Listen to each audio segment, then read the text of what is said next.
So I learned about meditation, I learned about visualization, I learned about how to use my imagination in certain ways, and it literally changed how I saw the world. I learned about emotional regulation and knowing how to influence myself so I could put myself in a certain state to get a certain outcome. The first decision I had to really make was, is this experience going to be a curse or a blessing? When someone has a health crisis, their body has been giving them messages probably for a long time. And our body is always listening, not only to what we say about ourselves and about the world, but it also pays attention to the tone of voice that we use.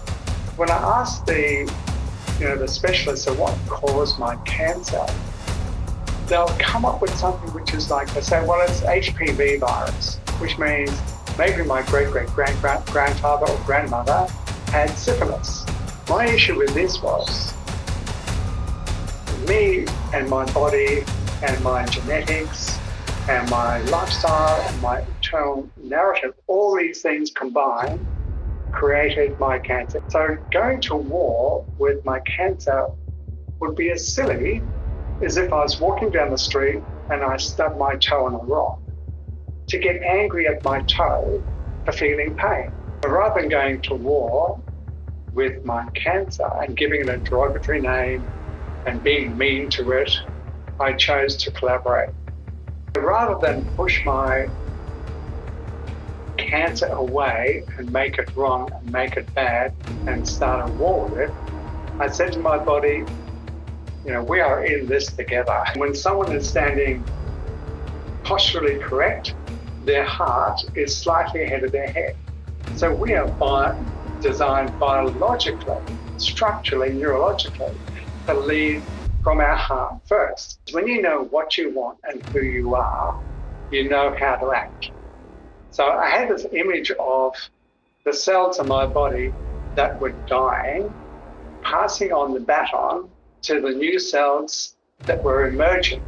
Do you pray to God or from God? Do you think you'd do chemo again? No. Welcome to tonight's episode of The Health King's Court. I'm your host, Zach the Health King. A quick disclaimer to keep myself out of trouble. Anything that you hear in this podcast is not intended to be taken as medical advice. The thoughts and opinions you hear shared are just that, thoughts and opinions. And any action that you take based on what you hear is done at your own risk. And with that said, enjoy the show. Welcome everybody to another episode of The Health King's Court, Ancient Wisdom, Modern Health. Today we have a very interesting guest with us. He is a cancer patient turned cancer educator. In 2002, he was diagnosed with throat cancer.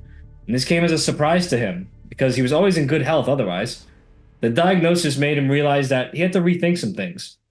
He was faced with a decision to either crumble or thrive. He decided to take deliberate and profound action in reclaiming his health.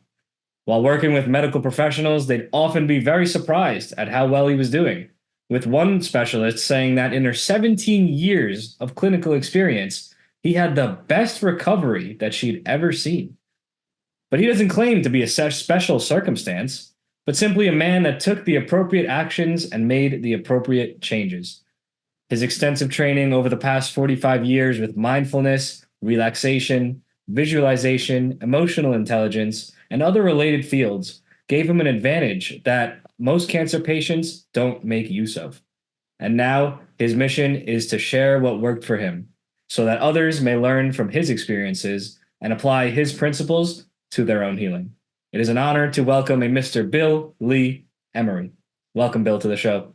Thanks, Zach. Awesome. So there's a lot that I just said there. You've lived an interesting life. You've had quite a journey.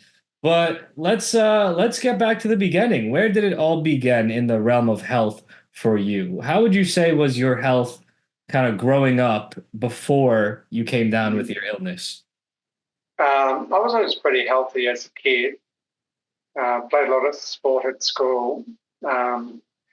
So health has never really been that much of an issue. I've always been a little bit more weight than I have now. but I'll come to that.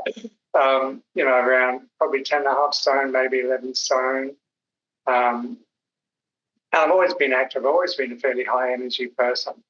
So about 45 years ago, so I'm 74, so I've been around the traps for a while. So in my late 20s, I was working in the computer industry for many years. And this is in the days before Apple and Macs, and it was very black and white, big, fat mainframe machine.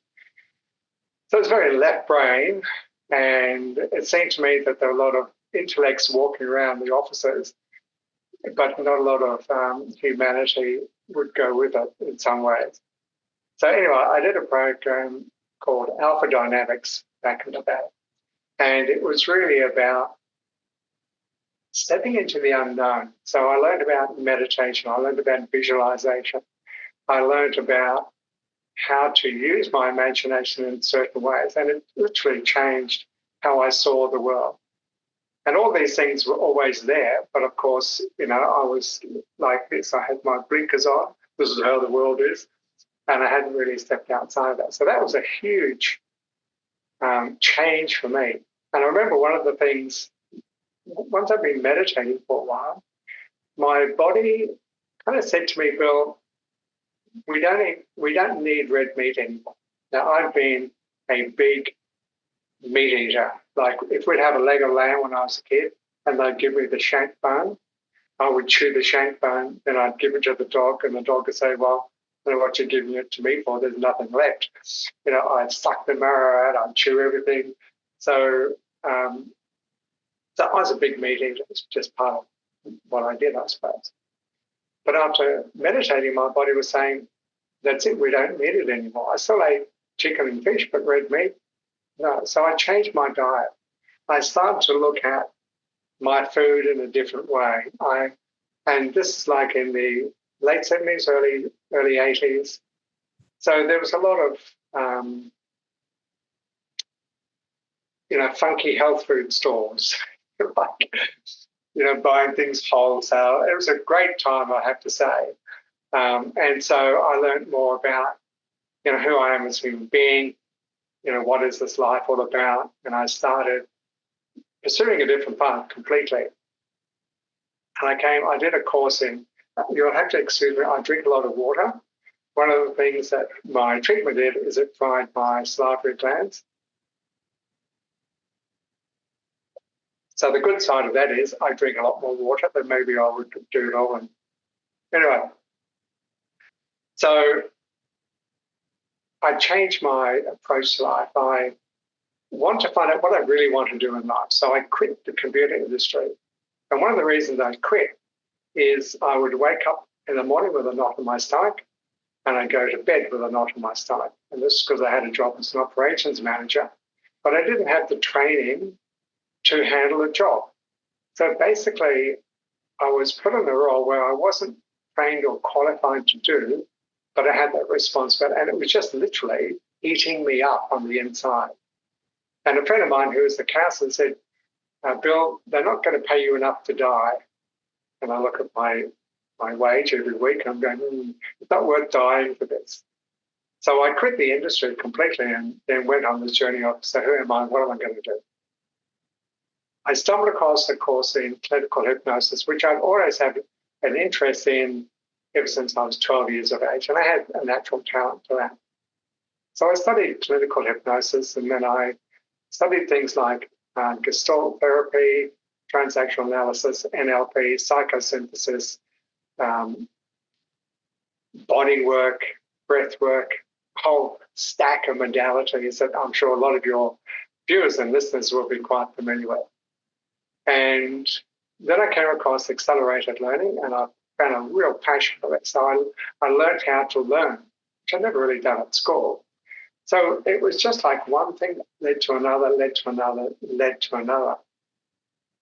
So all these experiences, one of the things I have to share is a friend of mine and I were doing programs, this is 30 years ago, and he was a master kinesiologist in Australia, and I was doing a lot of visualization, mental work, etc. And we got a call from the National Australian skydiving team to come and work with them. And it's really curious about synchronicity. The Christmas before, this happened in January, Christmas before that, I was at a party and someone said to me they'd just done a tandem skydive and they're telling me all about it. I go, wow, that sounds fabulous. I want to do that. That's Christmas. Then January comes along, we get a phone call saying, we want you to come and work with us. So we were with them for 10 days. And in exchange for us sharing what we knew that could help them, they threw us out of an aeroplane from 16,500 feet, because that's where they train. And we did 14 jumps in 10 days. One day we did 5 jumps, 3 before lunch. So my adrenals were just absolutely shattered by then. But what I learned from them is when you're skydiving, you're skydiving in formation. You have to be very precise. You can't go, yeah, that'll be, because that's scored. So you can't be vague about what you want to do. You have to be pinpoint precision. There's no room for fluffiness at all. So as I was working with them and training with them, I could help them improve what they were doing from what I know about learning. And so the good thing for us is we got to be thrown out of an aeroplane 16,500 feet 14 times in 10 days, which was just a hoot.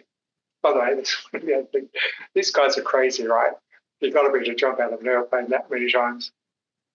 And the photographer, so they do formation, and there'll be a guy with a video camera stuck in his head, and he'd video them, and they'd go back and they'd debrief what they've just done.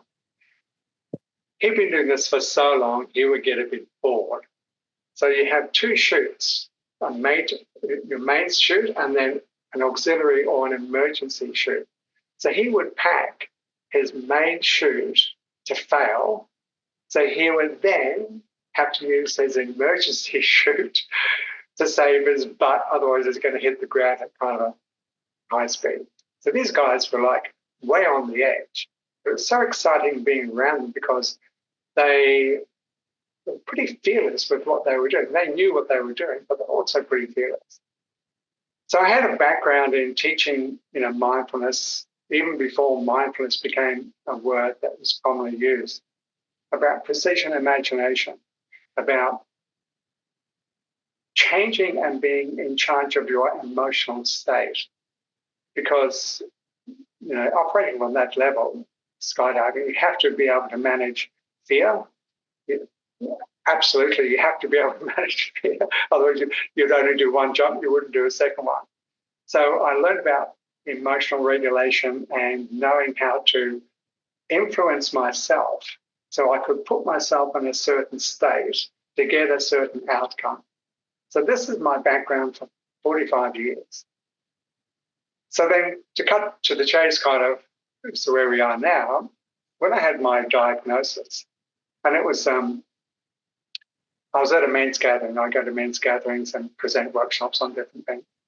And in this particular one, I was on the Friday night, and I could feel a lump here on the side of my neck. And it felt a bit hard. And I thought, well, maybe it's a lymph node. Now, a lymph node is normally tender if it's swollen. This wasn't.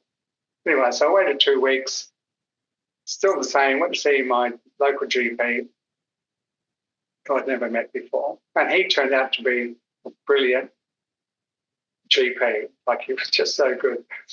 Anyway, so 1 test after the next, another test, and then became clear that the cancer, the base cancer, was at the base of my throat. And this, if you like, was an outlying tumour. So once I had the diagnosis and it was clear that's what it was, there was a couple of fundamental decisions that I had to make.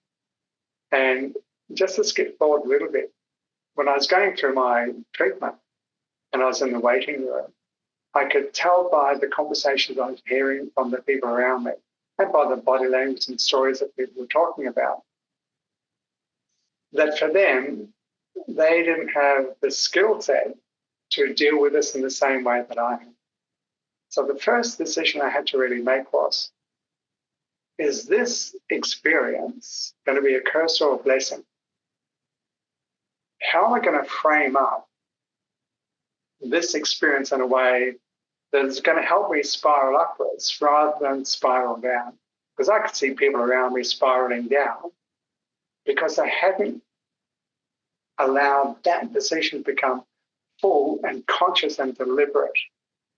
Now, I didn't know how it was going to turn out to be a blessing, but I knew for sure that if I made it a curse, then I was going to spiral down, and that would have a physical effect on my body.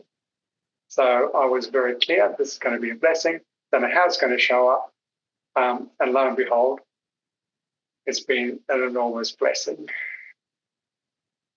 Wow, there's a lot to dive into there. There's a lot of interesting bits of information that you just shared. And so you took a cancer diagnosis, turned it into a blessing, and have used it to transform your life. But let's even back up a little bit more, right? Because you said that you were traditionally very healthy, and then suddenly you came down with cancer, or maybe not so suddenly.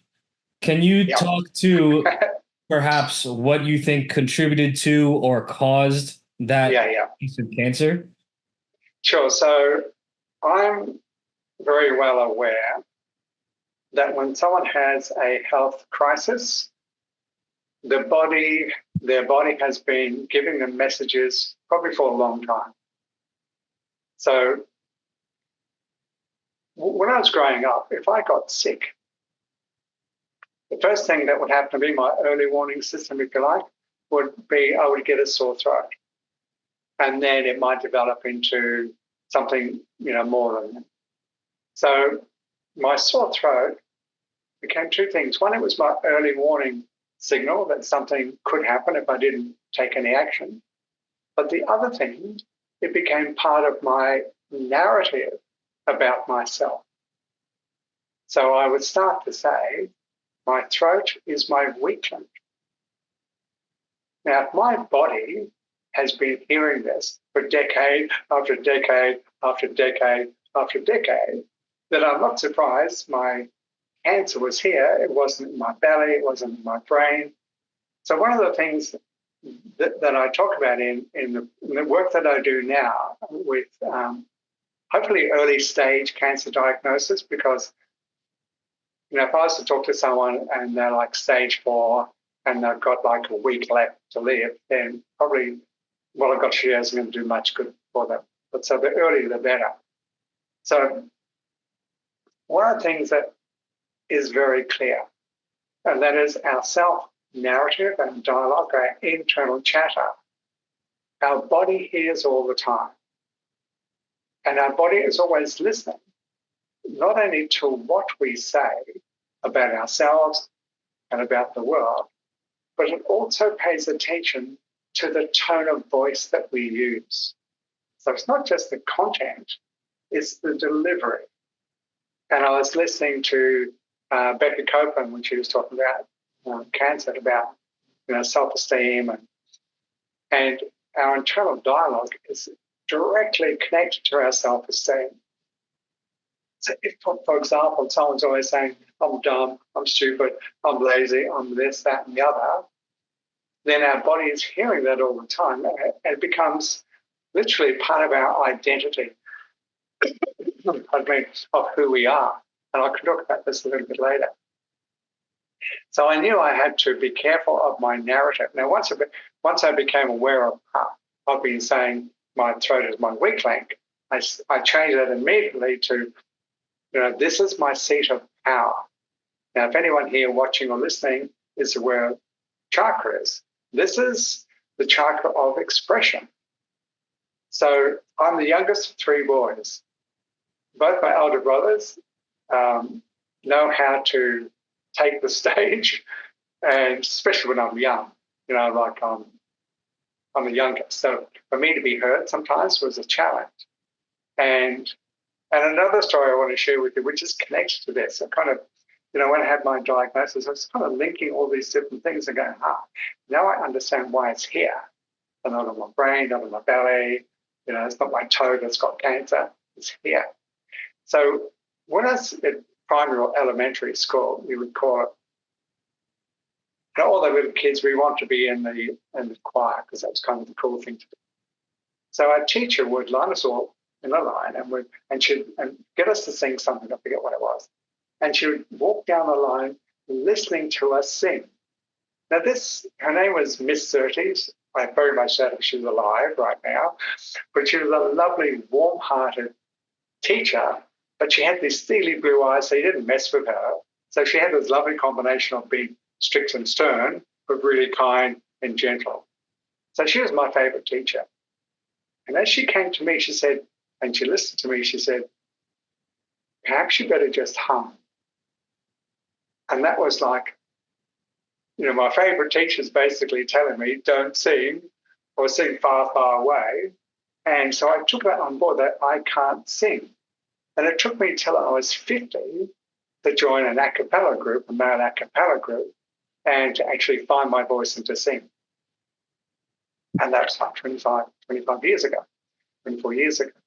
So if you add all these things up, there is a pattern, and it's around self-expression. Now, I've done a lot of work around self-expression, around assertiveness, about learning how to find what I want to say and then how to say that. I've been on national TV here in Australia. I've been on countless radio programs. I've spoken in front of thousands of people. So, and all that would have been scary as all hell when I first started off. But I've learned to manage my emotional state, manage my mental processes. And if I've got something to say, I can talk for days underwater. Like, how long have we got? But I'm an introvert. I'm actually, the way I get my energy as an introvert is I need time by myself or in nature to recover. Extroverts get their energy from outside of themselves, often with other people. So then if I look at my genetics, my father died of leukemia, because back in those days, he used to smoke cigarettes. And he painted our house. This is when I was a little kid. And in those days, there's a lot of lead in the paint that they used. This is in the 50s. A lot of lead in the paint. So not surprising he got leukemia because of the paint and the smoke. But when I asked the specialists of what caused my cancer, they'll come up with something which is like, they say, well, it's HPV virus, which means maybe my great-great-grandfather or grandmother had syphilis. I mean, and who knows? And probably all of us have got that virus in us because of what was happening, a couple of hundred years ago. I don't know. But for me, it was a combination of all these things. And the other thing that I did, which is different from some people that I've spoken to, there have been a lot of high-profile people here in Australia, for example, that have had lung cancer or throat cancer. And I remember one, I won't mention his name. He's a well-known singer here in Australia and around the world. When he got his cancer diagnosis, he waged war on his cancer. And here in Australia, and I know in the United States, around the world, war is a very popular thing. The war on poverty, the war on drugs, the war on terrorism, the war on cancer, the war on this, the war on that. My issue with this was me and my body and my genetics and my lifestyle and my internal narrative, all these things combined created my cancer. It wasn't just 1 second it's there, it's not there, another second it's there. There's a combination of different things that happen. So going to war with my cancer would be as silly as if I was walking down the street and I stubbed my toe on a rock to get angry at my toe for feeling pain. No, I'm connected to my foot. I'm connected to where I'm walking. If I'm not paying attention and I hurt myself, that's down to me. I have a part in that. I have some agency as to where I look and what I do and how I manage all that. So rather than going to war with my cancer and giving it a derogatory name and being mean to it I chose to collaborate. And I don't know if you've heard that expression, have your friends close and have your enemies closer. So do you know why we have that? Why would we want our enemies to be closer than our friends? Why? Got any thoughts on that? Want to have a sip of water? Why would we want our friends close and enemies closer, you're saying? Yeah, why would we want our friends close and our enemies even closer? Well, I think that's traditionally said in the sense that you want to be looking out for your enemies. This way, you kind of can't get caught off guard. You can't get caught by surprise. Exactly. Like if your enemies are on the other side of the planet, you can't see what they're plotting, what they're planning, what they're doing. If your enemy is right in front of you, you can smell their breath. You can see what they're doing. You can notice them. So rather than push my cancer away and make it wrong and make it bad and start a war with it, I said to my body, we are in this together. Whether we like it or not, we are in this thing together. Let's collaborate. You let me know what you need from me, and I'll let you know what I need and want from this experience. So rather than fighting, which would be a win-lose, actually would end up in a lose-lose, I wanted this to be a win-win. I'm a big fan of Stephen Covey and his book, 7 Habits of Highly Effective People, and he talks about this being win-win. So I wanted to be a win-win between me and my body and this thing that we had co-created. And this is different from some people that I've listened to on different podcasts and different interviews. They would go to war with their cancer. And to me, that's fine. Go do what you want to do.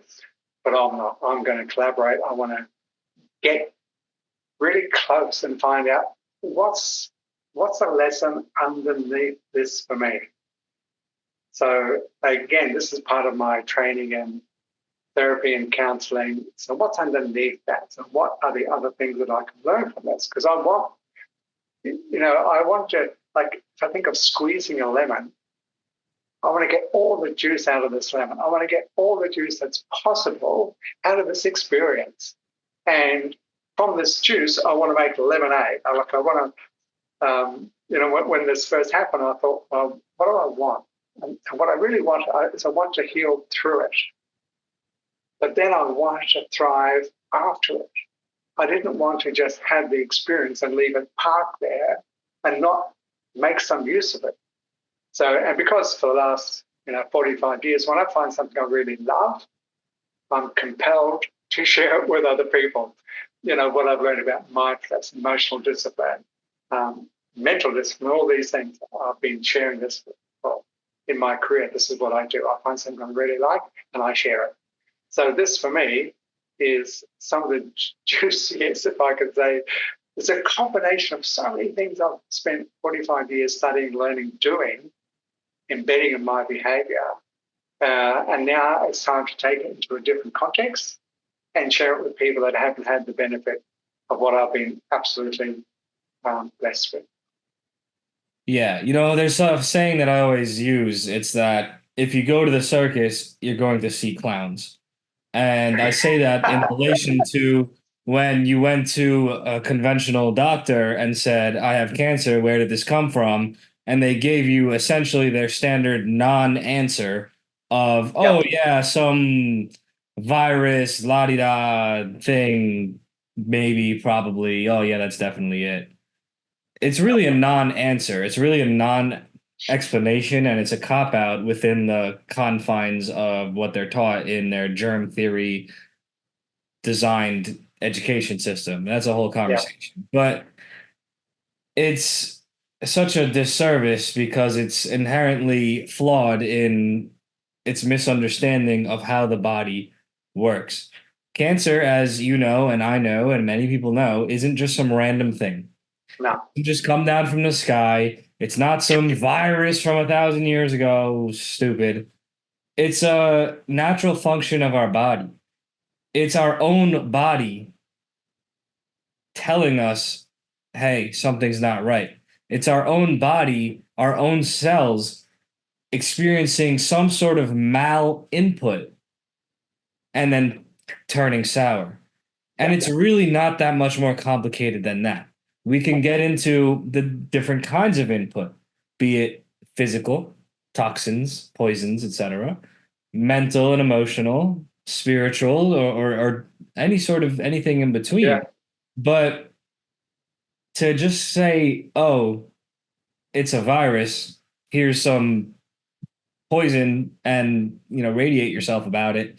It's such an Yeah. insane and non-answer route, and it's really Yeah. unfortunate. It's a very small window to look at something.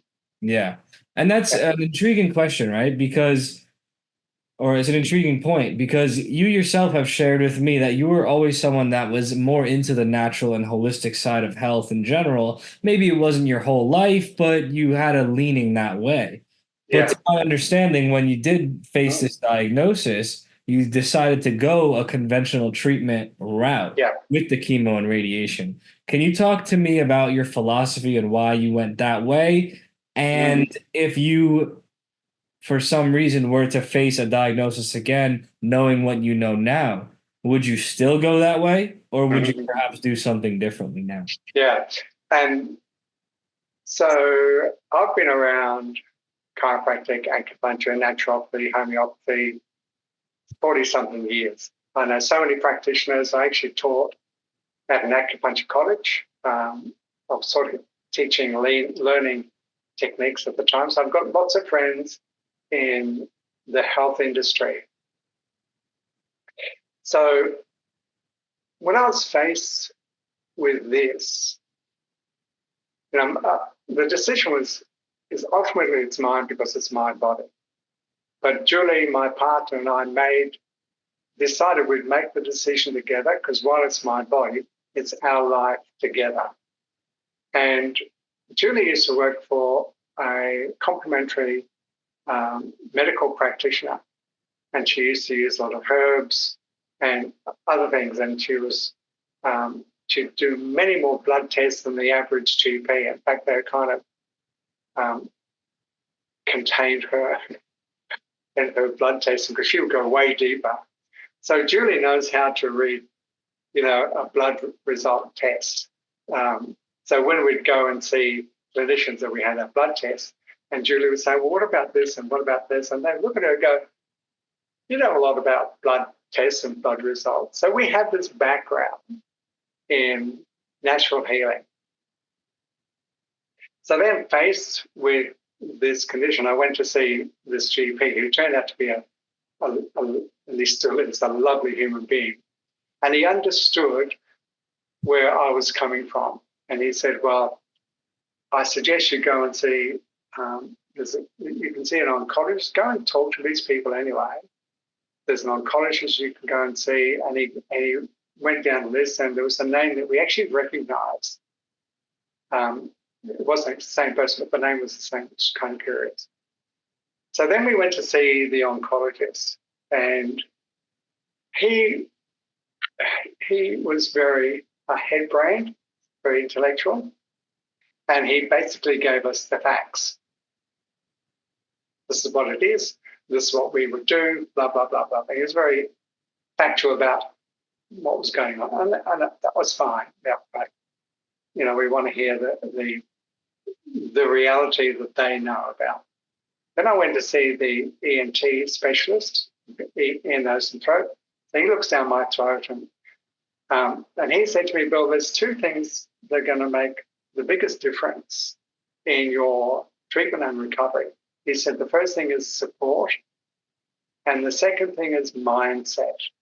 So in Julie, my partner, I had all the support that I could ever want. She's used to looking at blood tests. She knows the medical model. She actually looked after her mother when her mother was going through dying from bowel cancer. So she had a lot of experience with all of that. And I've had 45 years of training and mindset. So, I'm going to use that. So I said to him, Tim, Simpson's name, if I put this off for 6 months, I said, can I put this off for 6 months? He said, sure, you can, Bill. He said, but right now, you've found this at the early stages. This is stage 1. So in terms of its progression, you've got it at the beginning. And he said, you can't wait 6 months. And the reality, I just need to let you know, in 6 months' time, it may not be stage 1.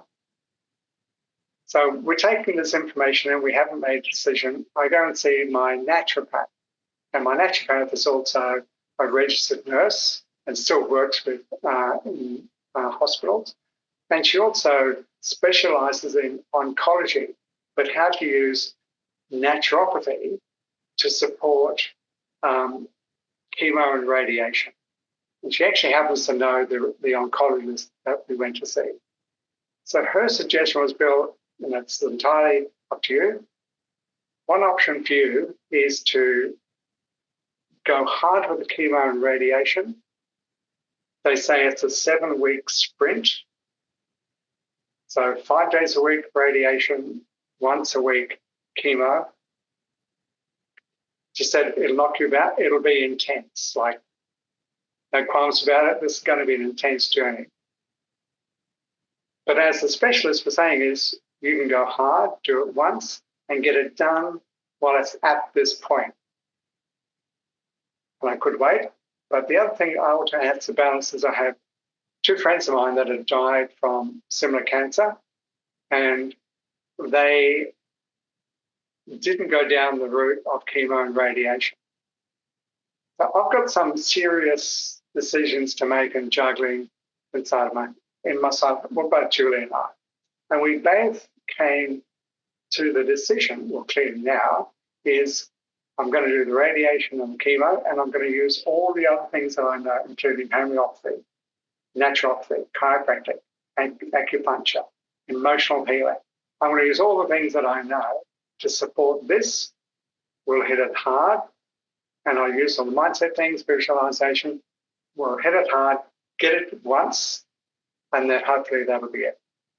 So the odds for me at that point were an 85% success rate. So I decided, and I knew that some of my friends in natural healing would be going, wow, Bill, you're going through the other side, kind of this thing. And I'm going, yep, and ultimately it's my body, it's my choice. People can have their opinions about whatever they want to have about, but this is my body. And if I'm talking to people, I say, you've got to do your own due diligence. You've got to do your own research. You've got to find out the things that suit you, because ultimately it's your body, it's your life, it's your choice. So I know some people would argue with that, and I don't give a shit, basically, because my body, my choice, this is what I'm going to do. And I'm glad when I look back, it's been tough, I'm going to say, and challenging, but I'm glad I went down the path that I did, because here I am, I'm alive, and I'm thriving. But it wasn't just flipping a coin and going, yep, let's do this. We sat with it, we meditated on it. We asked, if you like, our spirit, which way do we go with this? So it wasn't a frivolous decision. It was a deep decision, and glad I did. Yeah. Based on my knowledge and observations of people and language, it sounds to me like the language that you're using indicates that perhaps it was more Julie's idea on the side of going the chemo and radiation route. Was it? No. No? It's interesting. I respect someone with their partner wanting to collaborate to, of course, figure something out that affects both parties. But inherently, this is also your sovereign body at the same time. So It is. Yeah. It's an interesting thing to hear someone saying, I surrendered this choice directly to the collective us. Or were you really on the same page entirely and kind of just brainstormed as to how to hold? Yeah, we brainstormed a lot. We thought about the different options. We thought about the consequences of both decisions. So it was a deeply considered, and we both independently came to the same conclusion. So it wasn't me persuading Julie to do this or the other way around. It was both of us going, I guess, deep inside of us and going, okay, so what? Where do we go? And when we talked about it, it was like, you want to go first? Shall I go first? They were just like, okay, this is what we're going to do. So we knew, and because of our naturopath we've worked with for like 20 years, we've known her. And she's very experienced and she deals with cancer patients all the time. So she knows the pros and cons. And she would say, okay, if you're having chemo, then let's have a look at what kind of chemo they're using. And they've got all these things, all the things that she can do to minimize the harm that can come from radiation or chemo and support me. So, we had the best care in terms of, if you're going to go down that path, then this at least can help you stay as safe as you can be, given that you're about to be bombarded with radiation and chemo. And the other thing is, I had a friend of mine who I've known for, 10, 15 years, and he had stage 4 prostate cancer. And he had a 7-year journey with this. And he's married to an acupuncturist. And he actually went to see my naturopath as well to get some support around him. And I saw him outside the cancer clinic. And so he said, oh, Bill, what are you doing here? So I told him what was going on. And he said, it might seem a little weird, but this diagnosis and the journey that I've been on has been such a blessing, such a gift. And which is good for me to hear that from someone with stage 4 prostate cancer, that he would consider it such a gift. But he was also of the opinion, so let me just flip forward a bit. I had a conversation with my radiation specialist. And his name is Sid. His full name is Siddhartha. So I'm going, Siddhartha. So Prince Siddhartha became Buddha. So I'm going, So I've got Buddha on my team. That's pretty cool. Now, not too many people would get the Siddhartha bit, but, I don't know who Prince Siddhartha was. So we're chatting about different ways of dealing with this. And he told me that when he was working in Western Australia, so he got together with a friend of his who's a naturopath, and they thought, instead of both sides of medicine or of health fighting each other, why not collaborate? Why not get the people in Western medicine and the people in natural health talking to each other, sharing resources and knowledge and wisdom so that the consumer gets the best of both worlds? And that's what really my friend was all about. His thing was we need to have complementary medicine rather than making the other one bad or evil. Because if you make the other one bad or evil, then you cannot get any wisdom from what they're doing. So when Sid got together with this naturopath and said, let's put a conference together, get people from both sides and let's get them talking. And they progressed, but eventually it was canned, basically stopped by one side. So I'm saying, well, so who? Who canned it? Was it medical people or the naturopath?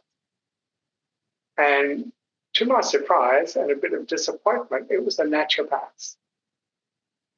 They could not see themselves talking to mainstream medical doctors because of the blinkers and the prejudice and the bias they had, for, I would say, some very good reasons. They wouldn't listen to them. They wouldn't talk to them. And for me, as a pure consumer of health, I want to have access to the best of both. And I want to be able to choose, I want this bit from here and this bit from here, and I want to combine it in a way that's going to be best for me at where I am right now. And that's a different approach. So I talked to some friends of mine that in the health field, and they would look at me when I'd say I'm going to have chemo and radiation. I could see a fleeting horror on their face. And some I would talk to about my decision, and some I'd just go, that's fine. If you have prejudice or bias, that's okay. It's my body, it's my life. This is the decision that I've made. And I wouldn't argue with anyone with every decision that they made. You want to go down this path, you want to go down that path. It's your body, you make the choice. So this wasn't a frivolous thing that we did. It was, so coming back to this, if I could wave a magic wand, we would be able to go back 100 years, 150 years, like in the United States, when homeopathy and allopathic, get the terms, were together. They would work in the same building. So you have homeopaths and doctors working together, and then politics and money and influence came in, and there was a split. And that split took mainstream medicine and, quote, science and germ theory and all those other things and separated that and basically went to war against anyone that was into homeopathy, naturopathy, all the other sciences. And that, for me, was a criminal thing to do. It was a criminal thing to do. It was money and influence and politics. And that was a disaster. That was a humanitarian disaster. Oh, absolutely. And it was a from the bottom up and top down designed attack on humanity for profit and for control. And that's something that I've gone into in other podcast episodes as well. Okay. Yeah, the exact history of it, the Flexner report, all that, yada, yada. Yeah. But, I got to say, of course, all instances are nuanced and all individuals are their individuals, are they, the biases or whatever they come to the table with is on the individual basis. But from what you're saying, I got to say, I understand the naturopaths in your story that decided to not bother working with the allopaths, because honestly, that's a lot of my leaning as well.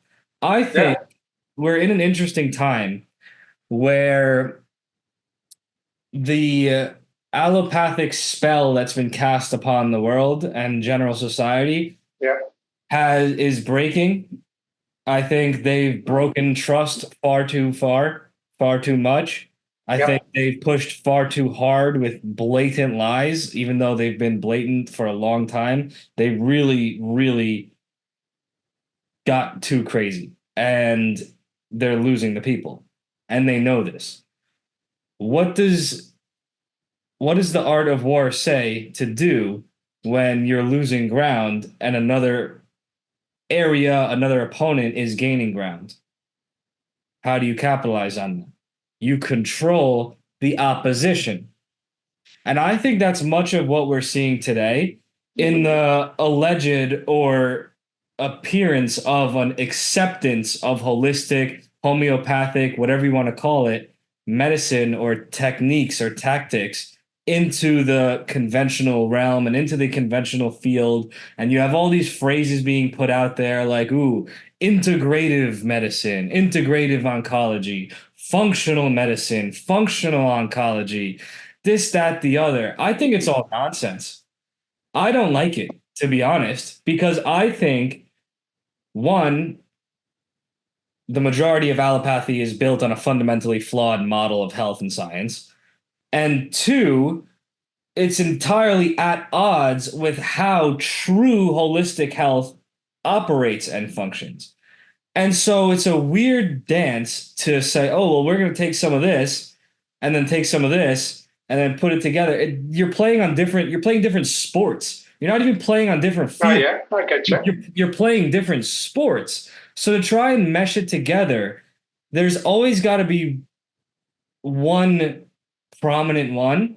And what happens nowadays, I think for the most part, and this is all my opinion, I think what happens nowadays is that the conventional stuff gets the higher ground because it's their establishments that end up being the venue.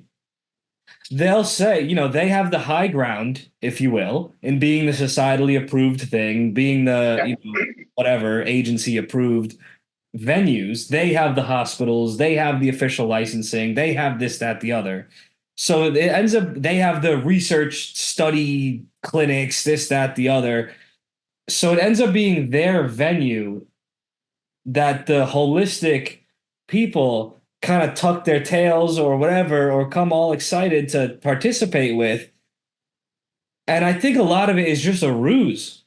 I think a lot of it is just a ruse for the conventional arenas to maintain the business of the end consumer by pretending, oh yeah, we'll give you some of this holistic stuff. You could go play in that sandbox a little bit, but we're really still just going to sell you chemo and radiation. Yeah. I really don't like what we're seeing today.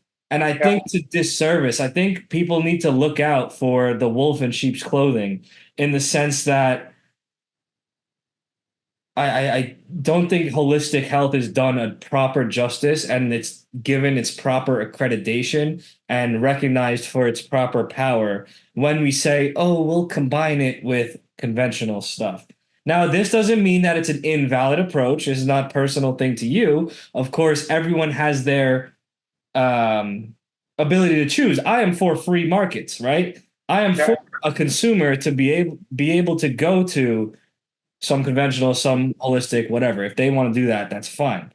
But I think to speak to your example of like the naturopaths kind of starting to work with them, but then deciding not to, I like that. I think what I would like to see is more holistic and homeopathic or whatever practitioners just getting their business up and banding together and standing together and creating their own systems rather than trying to kind of get into the party and sit down at Yeah. the table of the existing systems that have built in the opposite direction.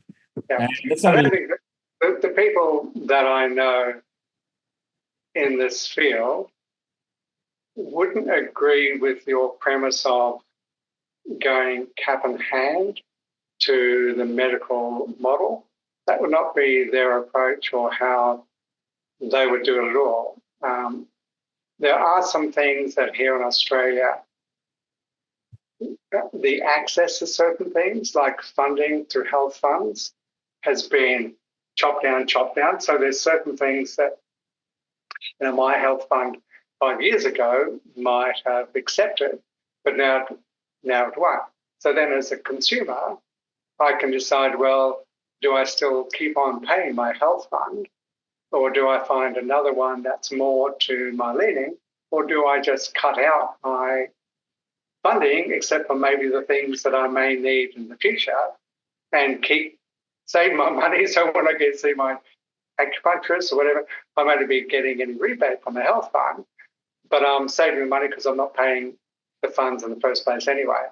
So there are choices that I can make, and there are also choices I can make, with my diet, where I spend my money, what kind of food that I buy.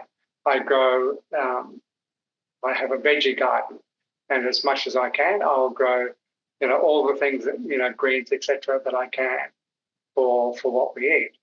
So I understand your point about, but I don't agree with the people that I know anyway in health going to, knocking on the door of mainstream medicine saying, please let us in. That's not my experience of them.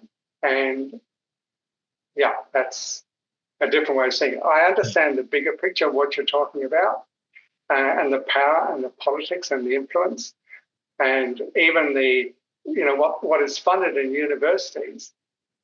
I have a friend of mine who's an acupuncturist. He's been an acupuncturist for, 40 years. And he can see now what they taught in acupuncture school is a dumbed down version of what he learned 40 years ago. He says they are not teaching the essence, the spirit of what he learned, all those years ago. And that's distressing for him because, when you take the spirit out of something, then what you're left is with the technicality, the technical stuff. And as we know, our bodies are not just things, there was an energy behind all of this. So, and that's been progressing. I've seen that progress over decades. And when I come back to me and my life, I'll take full agency and choice as to where I spend my money and how I do this and how I do that. Because as a health consumer, I've got a lot of power that I have over what I do. There's some things, that have been shuffled off. You can't get funding for this. Okay, I'll work around it. I'll find the things that I want. And I go to acupuncturists that I know that have been doing their craft for 40 years. Naturopath that had been trained a long time ago that still knows. Someone that does herbs, and they studied, 50 years ago with Dorothy Hall in Australia, who was a legend in those times. So, there are people, fortunately, that still have that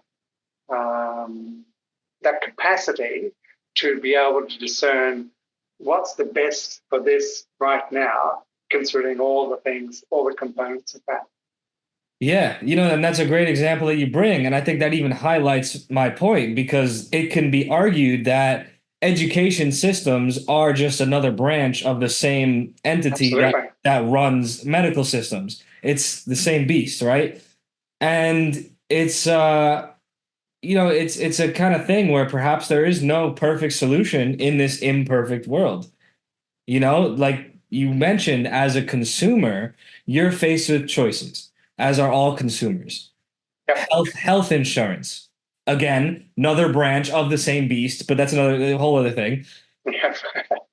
The average person has to make choices, and the odds get stacked to kind of have that person make the choices that the designers of the odds want them to make. Absolutely. And it comes down to a money thing, right? That's really a lot of what it comes down to. If you perhaps even had all the money in the world, you would have went to this healer, that healer, explored this, explored that. But not everyone is very wealthy, and you have to consider, all right, well, what will my health insurance cover? I got to consider that. Okay, well, if I go do this, maybe expensive treatment somewhere else that's not covered insurance, but then can I afford to eat this and that, and then that ends up shaping behavior in ways that we might not otherwise act if we had the other resources. And again, I am a free market person. I know that the world is not fair. I know that there's always going to be wealth inequality, and people that are wealthy and people that are not, and people somewhere in between. That divide is getting bigger and bigger, and that's a whole other conversation. But that's just the realm of the world. And so as a realist, I use it as a point to highlight, hey, we all got to do as best as we can for ourselves, to arm ourselves and equip ourselves with the finances to be able to take care of ourselves in a health way. Is everyone going to be able to get super wealthy and then be able to afford any health things that they want? No. But use it as good motivation to try. Yeah. And I think that's a healthy way to look at it, because when you are relying on any external factors, especially insurance companies that you're a statistic to and that are designed in a certain way to get money from you and from their partners or whatever that they send you to, they might not have your best interest at heart. And you're right. And I agree that they don't have your best interest at heart. They have their shareholders and their executives and whoever pulled the strings of that particular company or organization or even industry. You look around big cities and you look, who's got the biggest buildings? Well, insurance companies usually got some of the biggest buildings in town. And why is that? Well, because they make squillings of dollars. But through all of this, one of the things, and I've had lots of philosophical discussions with people around the same kind of issue. There are many things in the world that I might get really pissed off and angry about, and which doesn't do my liver any good. But then I've ultimately, I've got a choice to make, and how much of my energy am I going to spend fighting. Okay, let me tell you a story. I lived in a place called Mullaney on the Sunshine Coast. This is in the 80s. And this is the time where it was a farming community, but a lot of, I suppose, new age, quite hippie people came in. So we would have meetings on saving dolphins, saving the frog, saving this, saving that. And people were burnt out, saving everything around them. And they were destroying their own health, their own relationship, because they were trying to spread, from good-heartedness. But they were fighting battles that they probably had little resources and little chance of actually making any effect at all. So the one that I choose was around education, because that's what I was passionate about. So I would have my silo of what I did around education and helping people learn effectively and have more fun. There are other people I knew that were just so passionate about frogs that if you took them to dinner, the only thing they'd talk about is how many different types of frogs in the local area. And that's all. There'd be people, but there were people that would spread themselves so thin, and you'd wonder, wow, you actually got out of bed today. That's pretty good. So when I look at the world, there are so many things that I see from my point of view that need fixing. I mean, the environment is one, money systems is another, power politically is another one. There's so many different things. I've got to, coming back to choice and agency. So what am I passionate about here, now, and the next era in my life? I could gather all my resources, I suppose, and go and fight the insurance industry. But I can tell you with my bank account and my political nous, I wouldn't be getting very far. So I could burn myself out doing that, or I could go after the local politicians, or I could go after this, that, the oil companies, or whatever. There's so many choices you can, poke a stick at. But what am I going to do here now with my life? What's important to me? What of my resources, what are the things that I'm going to do that's going to bring me some kind of, and this is a purely selfish thing to say, what's going to bring me some kind of personal satisfaction and fulfillment around? What's my sweet spot? The term ikigai, which is finding your sweet spot. What's my sweet spot? What can I influence? What can I create some kind of change around? And we can talk about insurance companies, whatever you like. Yeah. No, what's it going to do? It's not selfish, though. It's not selfish. Yeah. That's life. No. You are living Bill's life. Everything that is in Bill's life should serve Bill. Is really, anything else is asinine. Yes, we can serve others, but ideally we're in mutual beneficial scenarios, relationships, arrangements, business, whatever, that's benefiting everybody. Yeah. If you're not, then I think it's inherently harmful. If anyone's engaged in anything that's harmful to themselves, then that's very bad. I think if anyone's in something that doesn't even benefit themselves at all, then you're actually just wasting time. All these people that are activists for turtles, dolphins, the whatever, that's nuts. Surface level, yes, that's a very nice thing that you want all these species of animals to be good. And I do too. But I'm not going to go be a dork and make that my whole reality and make that my whole life and, ignore any sort of actual internal growth and actual attaining the power to do anything and actually make an impact.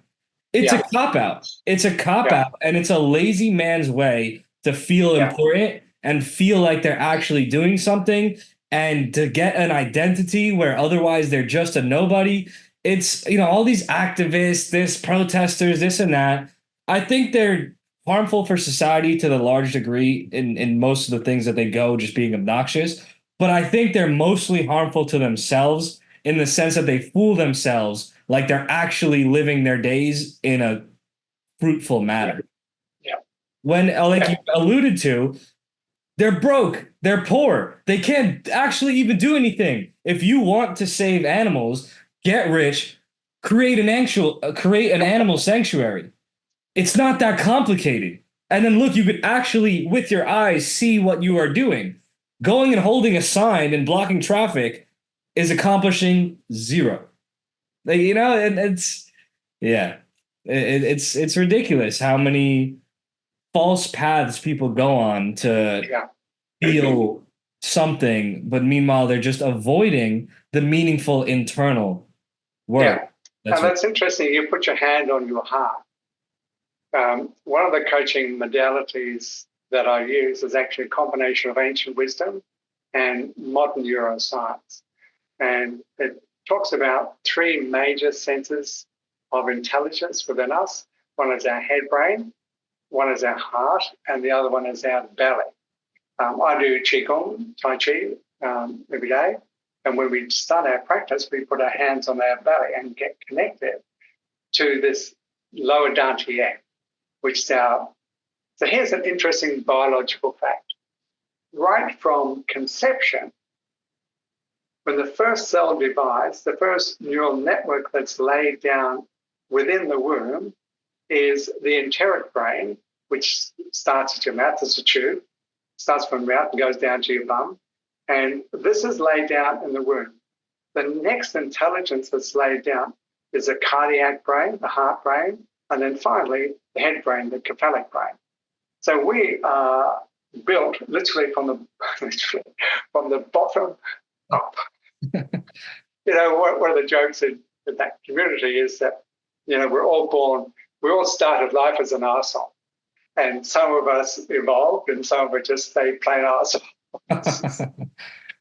So in traditional Chinese medicine, the heart is called the emperor or the empress.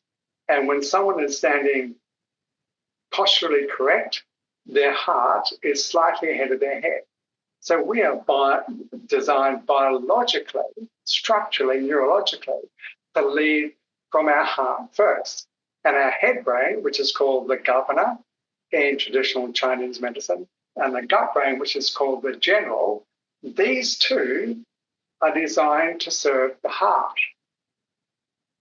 So when people, when I'm working with people and the heart can be fickle, it's almost like the top part is the part of us that, I want this, I want that, and it's superficial. But underneath that is a deep sense of what our heart or our spirit wants for us. So when when people go through adversity, when I was working in computers and I'd wake up with a knot in my stomach and go to bed, a knot in my stomach, then that would push me through another pathway, if you like. And then I had to go chose to go, what's really important to me, what's deeply important to me, and find that. When I find something that makes my heart sing, then my head knows what to think about, what to organize, what ideas to come up with. And then my gut brain, which is about boundaries, which is about our deep sense of self, deep sense of identity, can move us towards. So, when people choose their battles, if you like, or they choose their passion, if it comes from their head, that's stuffed because the head will go, you should be doing this, whatever. But it's not heartfelt. And next week, I'm going to a conference here on the Gold Coast about AI, which is a pretty controversial topic for many people. And when I first learned about head, heart, and gut, my mentor was telling me that, the AI, that whole industry is very head brain. They'll come up with technology which might be very clever, but could also be very dangerous. So when AI is disconnected from humanity, from compassion, from caring, that's when human beings can be very, very dangerous creatures on the planet. But when our head brain is directionalized by our heart, then it can do things that's going to serve not only ourselves, but the other living things on the planet, other people, other forms of life, etc., etc. So for me, when I was going through my journey, part of my journey was, what does my heart really want? Not only from this experience, but if I'm going to squeeze the lemon, how's it going to help other people? And you're right, we need to be, the word selfish has kind of got a lot of bad press. It's a pretty There's How about self-full? Yeah, self-full is much better. There's a guy called Thomas Leonard who's not alive anymore. He basically was one of the pioneers of the coaching industry. And he wrote a book, and the first principle was become incredibly selfish, which would push everyone's buttons because they didn't understand what he was talking about. And what he was saying was this, is when you know what you want and who you are, you know how to act. You will have clear boundaries about what you do and what you don't do. So, for example, and this is something I've learned, if someone says to me, let's say we're in the same room, we're on other sides of the planet, but let's say in the same room, and you had made some cookies, some yummy cookies, chocolate cookies, and maybe I just love chocolate cookies, and there happen to be 5 of them. We have 2 each, and there's 1 left. And so you offer the last cookie to me. Now, inside of me, I'm going, yeah, I love this cookie. I want it. But I'll say, no, you have it. And you'll say, no, Bill, you're the guest there. You have it. It goes backwards and forwards. Rather than me saying, hey, you know, Zach, if you're kind enough to offer this to me, you must mean it. Thank you very much. I'll take it. And he says, being self-full is knowing who you are and what you want. And if you offer something to someone, do it with a full heart, not because you, quote, should do culturally. You know, when I ask people in workshops, is it better to give or receive? The most common answer I get, it's better to give. And then the second question I ask them, well, is it better to breathe in or breathe out?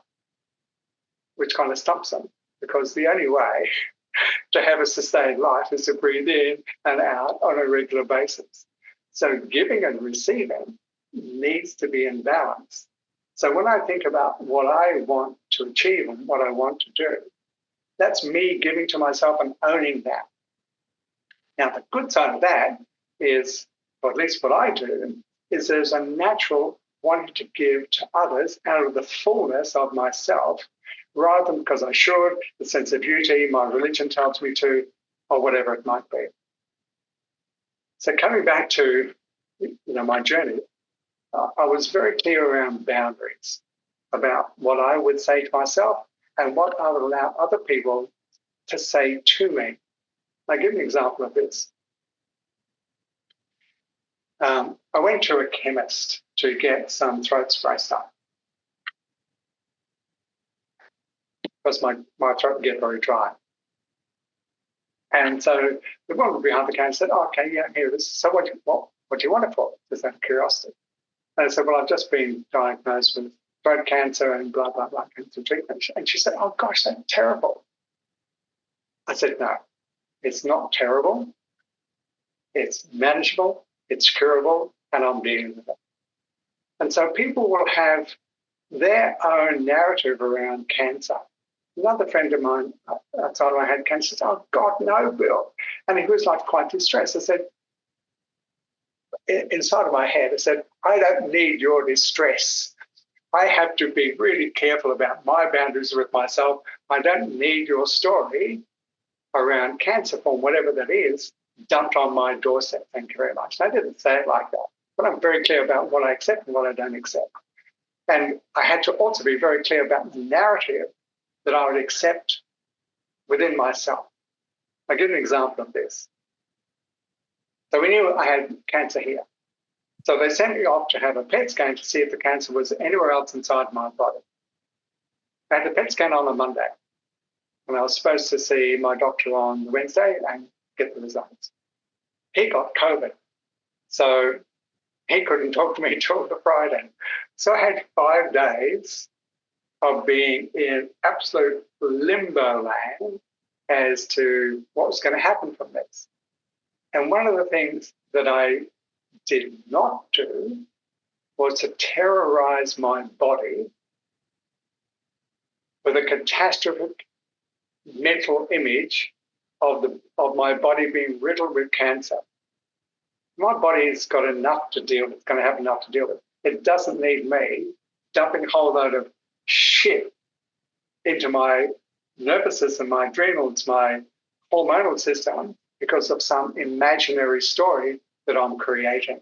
So because I've trained with elite athletes and I know about mental discipline, I wouldn't allow other people's narrative to spiral me down, and I wouldn't allow my own narrative to spiral me down. So in those 5 days, it was a bit like someone would give me a joint, a big fat joint on the Monday, and I was like this in this, wow, far out. I didn't know when I was talking to someone, would I see them in 6 months' time? Would it be my last conversation with them?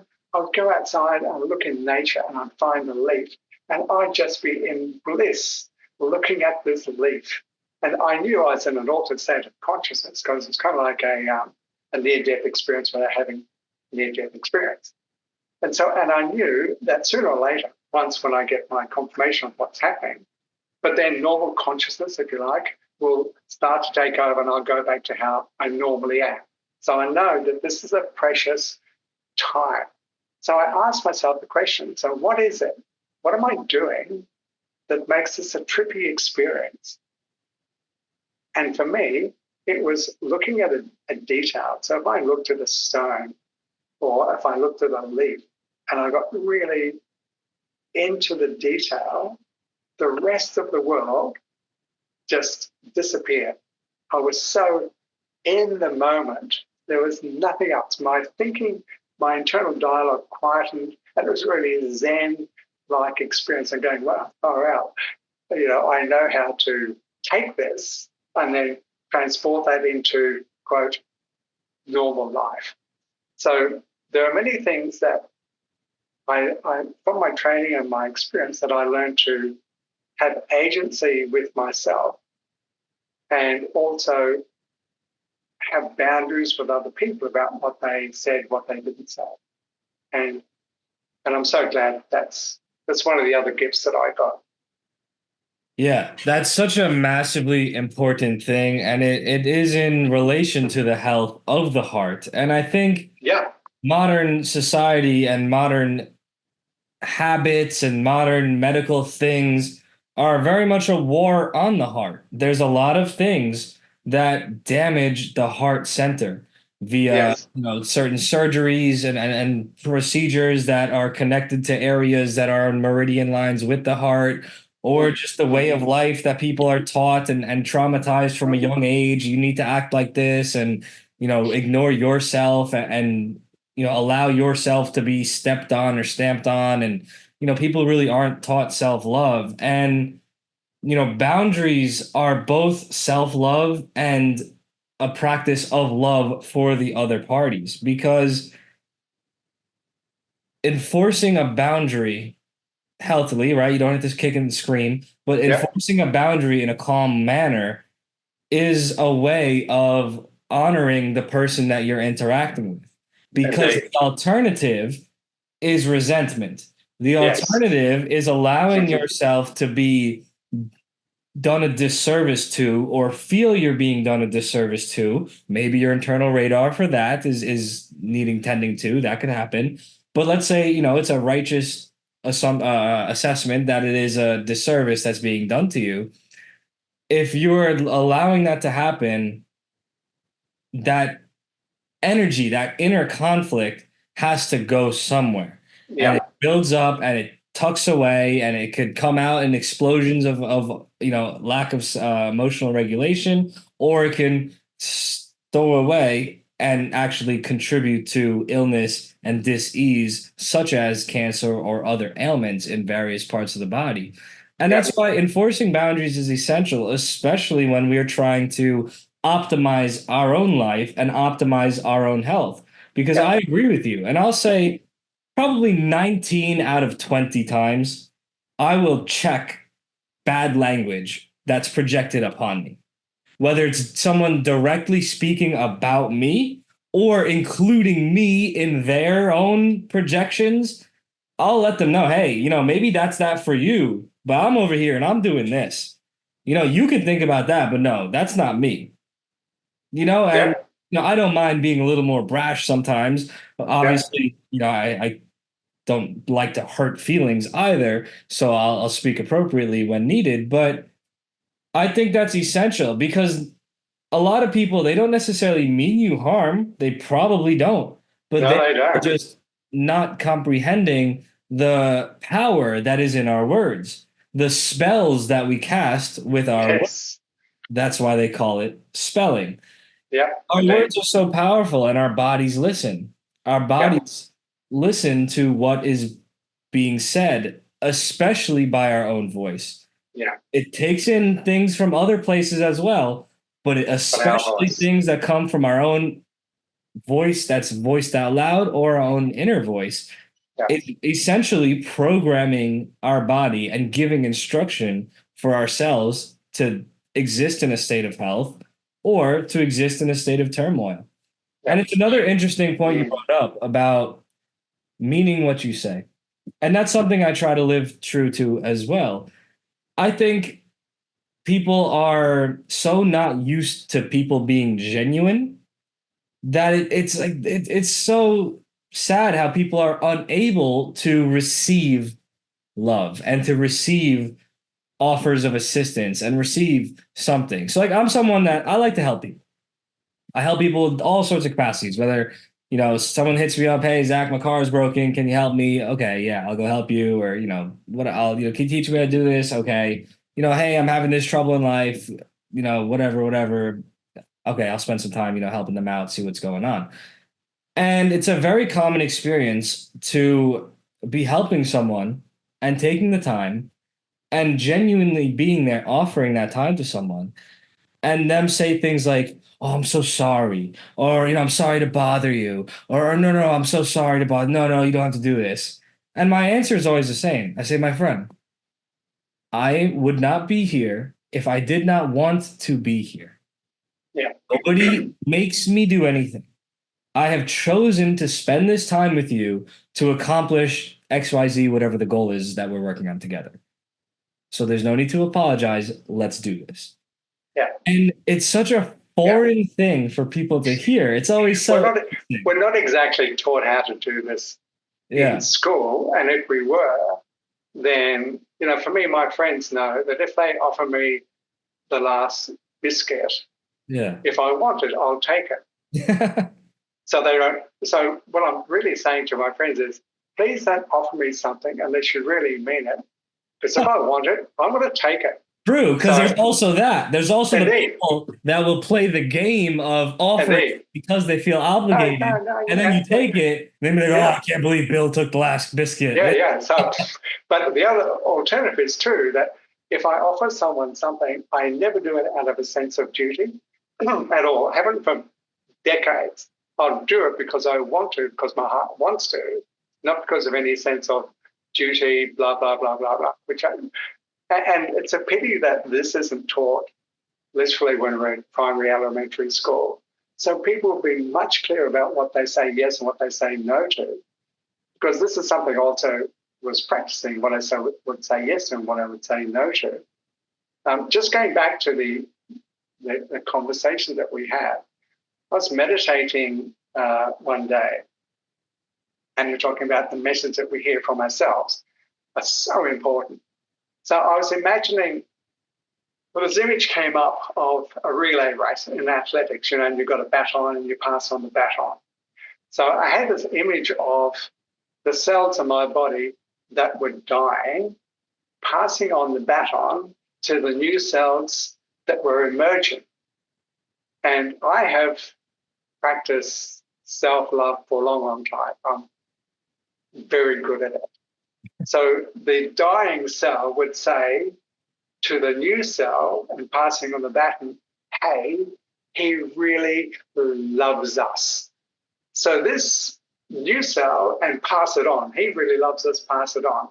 So I know at some level, so when I'm doing this, my body's just tingling with delight because, Bill, the essence who Bill is saying to my body, I really love you. I'm so glad that you're here. I'm so glad the things that you're doing.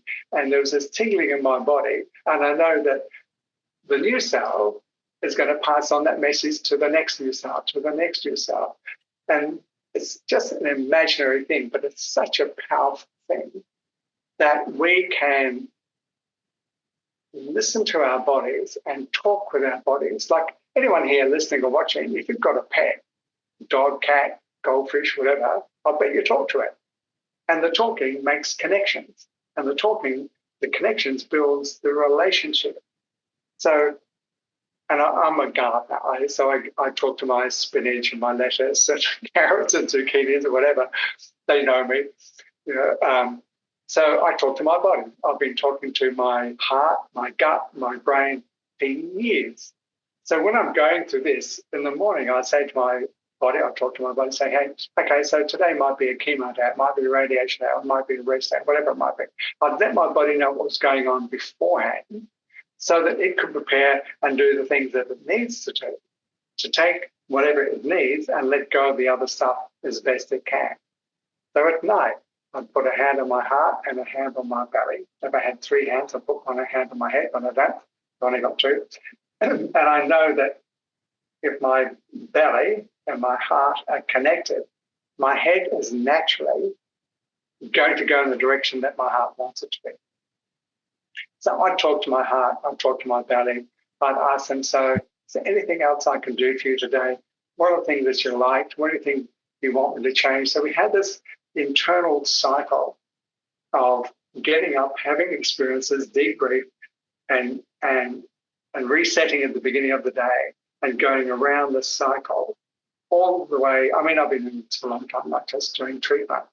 But in treatment, it was so important because, and there was a couple of times when my mind went to the dark side and did, a horror story, and my body felt it and was saying, hey, Bill, no, let's not go there. That's not good for my adrenal glands, my nervous system.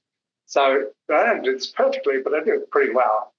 So we debrief at the end of the day and we go, this is working, this is not so working. Can we have more of this and less of this? So this constant communication was a way of me being a servant to my body. Now, I'm 74. I don't normally get up and pee in the night. Got to say, at my age, it's pretty lucky, pretty good. But going through treatment, I'd pee 2 or 3 times. So if I'd wake up at 2 o'clock in the morning and I want to wee, back in the past, I would have gone, nah, just wait till morning. But if my body, my bladder, is jumping up and down saying, I want to get out of here, then I would get up. It's winter. I'd get up, go do a wee, come back, and I'd go back to sleep again. So I learned that, especially in this time, I had to be very mindful and aware of what my body needed from me, what it needed me to do in order to serve it so it could go through this process with the best options for health going forward. So talking to your body, like we do it all the time, but most people, when they do it, they use their internal critic and beat themselves around the head day in, day out with all kinds of criticism. You're not good enough, you're not this, you're not blah, blah, blah. Just time to stop it. Yeah. I mean, that even sounds, you've been using the word meditation, but it kind of even sounds like prayer to me. You're kind of like praying at the altar of your own body. And, I'm not sure what your religious beliefs are. We don't have to go into that. But yeah, I don't know. That just my head. Well, let me just say something on that. Someone asked me years ago, do you pray to God or from God? So do you pray to something outside of you, or do you get into the consciousness and pray from that consciousness, which I believe what all the masters have always been telling us, don't go outside, go inside. So when I'm talking with my body, this is a very intimate relationship. It's the most intimate relationship I've had, me and my body and my spirit. And so it's like this two-way dialogue of me saying, this might be troubling me, or my body might be saying, this is troubling me. And it comes down to connection. It comes down to connection, respectful, sacred connection. And I've been doing it before this episode, and I'm certainly doing it now. My body and I really love each other. I'm very happy to give myself a hug. I don't do it in public because it kind of freaks people out. But I'm interested. One word answer. Your choices are yes, no, or maybe. knowing everything that you know now and being even further into the power that you hold in all these different arenas, if, God forbid, in this hypothetical scenario, cancer tomorrow, do you think you'd do chemo again? No. Cool. Fair point. And I guess we could extrapolate that you believe even more and know even more about the power that you hold otherwise. So that's super cool. And that brings me to the question. Would you consider yourself a cancer coach, or are you a cancer educator? What Uh, word do you put on it? well, I'm a cancer thriver, if you like, because I'm not so much into the word survivor. Survivor sounds like you're hanging on for grim death. I agree. And my premise, what I wanted was to heal through and thrive after it. So what my passion is now, what I'm starting to build, is cancer support for people primarily who in early stages of cancer rather than later stages of cancer, just because there's more time. So an educator, I mean, I'm a coach. I'm a certified coach in all kinds of different modalities. Um, so I'll still be using my coaching skills with people, but really it's about educating people in a way, and yes, with curated and drip-fed information. So let me just talk about that. I've written several books. This is one of them, called How to Be Bulletproof from Criticism. Now, someone who's fragile could read this book and read the whole book and then put the book down.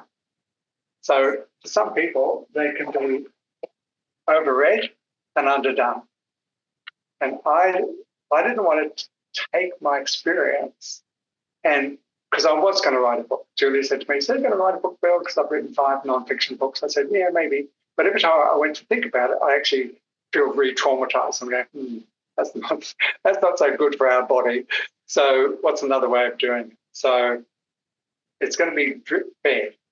So over a period of time. So when I was going through treatment, energy was, I'm a fairly high energy person. But through this period of time, my energy was like a 1 or a 2 out of 10. And one of the things, why I say no to chemo, one of the things they do with chemo, they give you steroids to combat what the chemo is doing. So I'd have chemo on a Wednesday. Thursday, I'm full of beans because that's the steroids kicking in. Friday afternoon, I'm starting to flag. And then by Saturday morning, I'm like scraping my ass off the ground because I'm just so flat. So they had to adjust that, etc. So energy is a premium. So when someone has a diagnosis, they may not have the same energy that they had before their diagnosis. So if I take all that I know and dump it, unload it at someone's doorstep, they're going to go, too much, and not pay attention. So it's a little bit, take something, take a concept. Even the idea, took someone the other day about the difference between, going to war with your cancer or collaborating. And she was thinking, wow, I never even considered that before. So I have all these little gems that have come from other people, also my own experience. I'll take ownership of that are so precious that if I dump them all on a person straight away, it'd be too much. So it's a little bit, ponder this idea, put it apart, argue with it, find a way that you can make it useful to yourself. And then here's another one, and here's another one. So really education has been what I've been doing one way, shape, and up for the last 45 years. So to get back to your question, probably educator was the best term. Yeah. Awesome. And so in what different capacities do you do that? So you've said you've written a book, is it an online course, or is it someone can work with you one-on-one, or is it both? What different ways are you? Okay, so the first way is through a membership. So it's a monthly membership. So people can subscribe, unsubscribe anytime they want. And they'll get a little bit of content, some time to reflect, think about it, to journal. Journaling is one of the things that I suggest that people do through this process. And that will build on. So, for example, in the second week, I'll take, mental relaxation 101. So like the beginning bits. It won't be everything I know, but it'll be the start. In 3-4 weeks' time, there'll be another bit. So it'll be staggered over a period of time. Now, once that's going, I probably will go back into maybe one-on-one coaching or maybe group coaching. I haven't really considered or put much time and effort into that part of it, component of it yet. But just also depends on what, this is a completely new audience for me. I've never worked with people in this field before, so I've got a lot to learn. I mean, I have my own lived experience with this, but work with other people through a variety of different things. I've got a fairly large learning curve in terms of how much they can take in or how much individual attention people need. So this is still to be determined really by the people that are attracted to, I guess, what I'm doing in my approach. And essentially, what someone would learn through working with you are the kind of things that we've discussed throughout this podcast: the mindset, the energy work, the inner healing, the mindful language, and things of this nature, and all these things that would or could help them improve their health. Is it only in relation to cancer? Is it in general? Yeah. So that's an interesting thing. Someone said to me, well, I mean, I have cancer, but would your program help me if I've got this condition? And really, my experience and my background and training is on mental discipline and emotional regulation. So you can actually use these things for any serious illness. But because I have a lived experience with cancer, that's where I'm starting. It could branch out to other areas. That's down the track. But right now, it's me unpacking all the things that I've learned over a long period of time with a whole variety of different groups of people to target people that they've had a cancer diagnosis, they're going through fear, grief, anger, whole range of confusion, overwhelm, all the things that people get or happen to them when they have a diagnosis such as this, and then how they navigate their way, make sense of all this without crumbling. I want people to be able to heal through it, depending on what their health condition is, of course. I can't guarantee anything, and then thrive from it. So it's not just, yay, I've ticked off cancer in my life, but then how can you use this experience that you're going through and squeeze the lemon in your own life about this. I was talking to someone who had 2 different kinds of cancer, and she said to me, Bill, it's weird. This is a gift. I've changed certain things. I ask for what I want. I say no when I want, talking about boundaries. I've cut people out of my life because I realized I've been toxic. So, and I've spoken to so many people. It seems to be a human condition that underneath adversity is potential for massive, massive gifts to the individual and to other people who they may share what they've learned. And if you look through human history, it's littered with people who have gone through conditions that you go, wow, how did they even get up the next day and keep on going? And they do. And there's, the human spirit is just, I'm in awe of the human spirit, of what it can do, what it can bring for us. But for most people, they don't really delve into the depths of their capacity of their human spirit until the shit hits the fan and it's splattered all over the walls of their life and they have to do something different. Yeah. I think people either learn the hard way or they learn the hardest possible way. And the way I see cancer, my personal philosophy to it is the alarm bells and the sirens that ring when you ignore all the red flags that your body has presented to you. Yeah. I think when we are not living right in whatever capacity that is, our body will tell us. If we don't listen and make changes, it'll start to tell us a little louder, and it'll start to tell us a little louder, and it'll start to tell us a little louder until it's screaming in agony. Yeah. Cancer. disease of all sorts of varieties, right? Yeah. Yeah. And fortunately, many people do. Once the alarm bells are flashing and the tornado sirens are ringing, and all these crazy stuff's going on. Yeah, a lot of people do end up saying, "Oh, oops, oh, body, okay, let's do something different. I guess I need to do something different." Yeah. And that's why a lot of people do have the experience and the grand revelations and the grand transformations that come from that. A lot of people also don't. And those are the people that either end up dying, which is very unfortunate, or they go some conventional route, have the cancer zapped out of them, but don't actually change anything and end up with recurrences.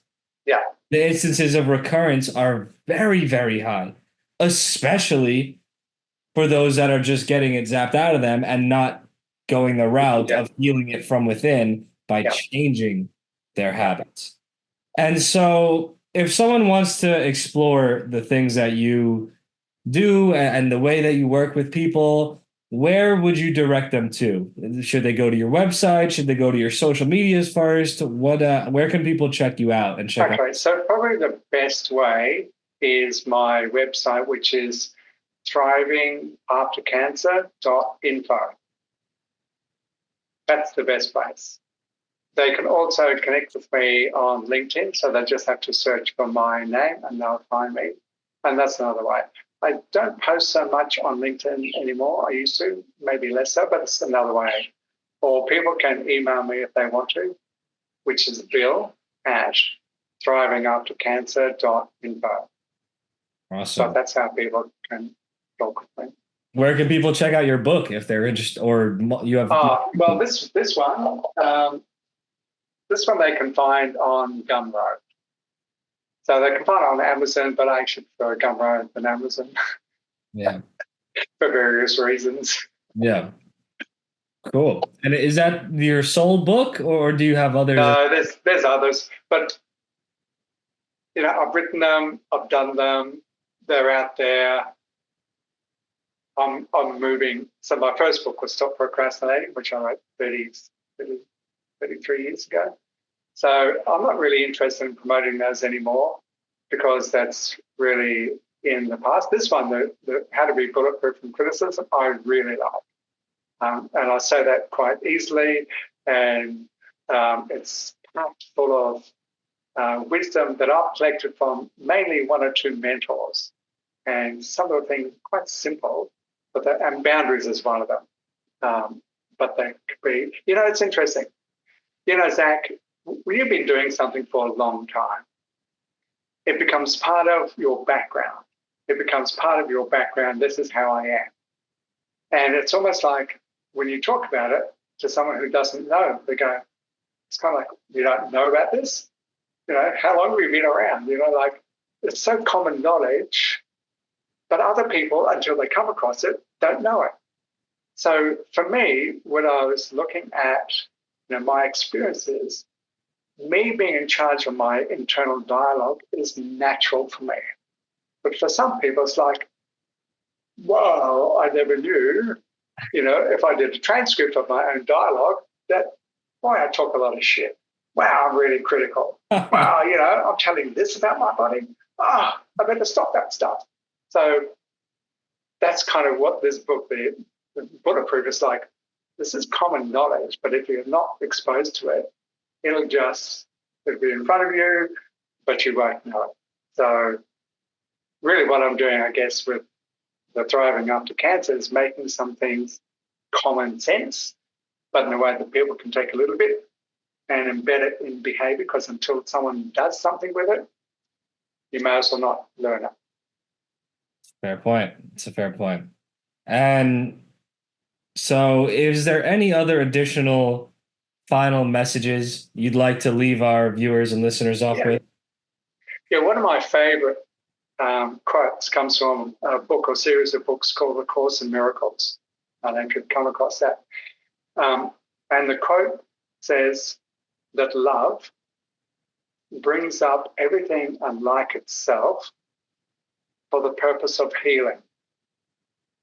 So love, the essence of love, will bring up everything unlike itself in our life.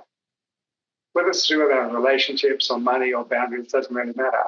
It'll bring it up as some kind of conflict in order for us to look at it and resolve it, heal it in some way. So again, when I go back to my diagnosis, I'm going, love is bringing this now for me to heal. And that's the approach that I took.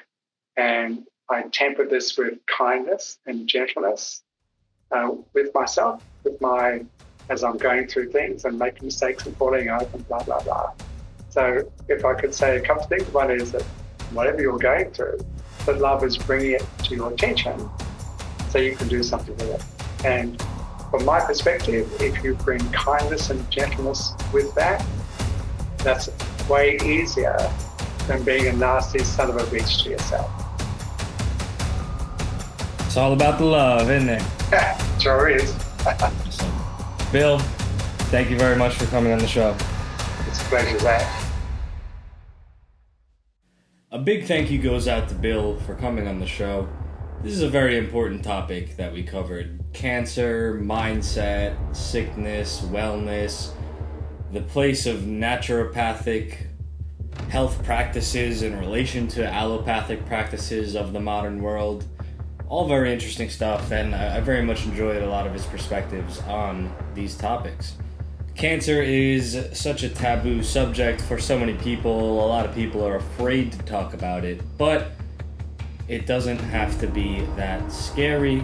And most importantly, if you or someone that you love is going through cancer, you don't have to be alone in facing it. There are so many wonderful resources out there that can help you get through this time and help you heal your body.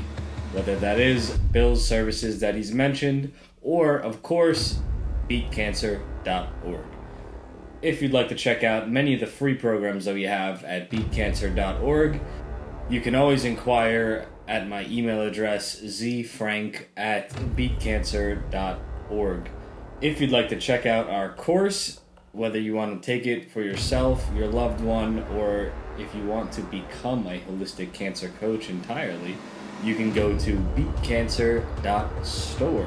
And I do recommend that you check it out very soon if you are interested at all, because the current prices will not be around for very long. Beat Cancer has hundreds of coaches acting all over the world, helping cancer patients in different ways. We're always welcoming more, so act soon. And use code ZAK for a bit of savings in your purchase. That's ZAK. Have a good day, everybody. Next episode coming soon.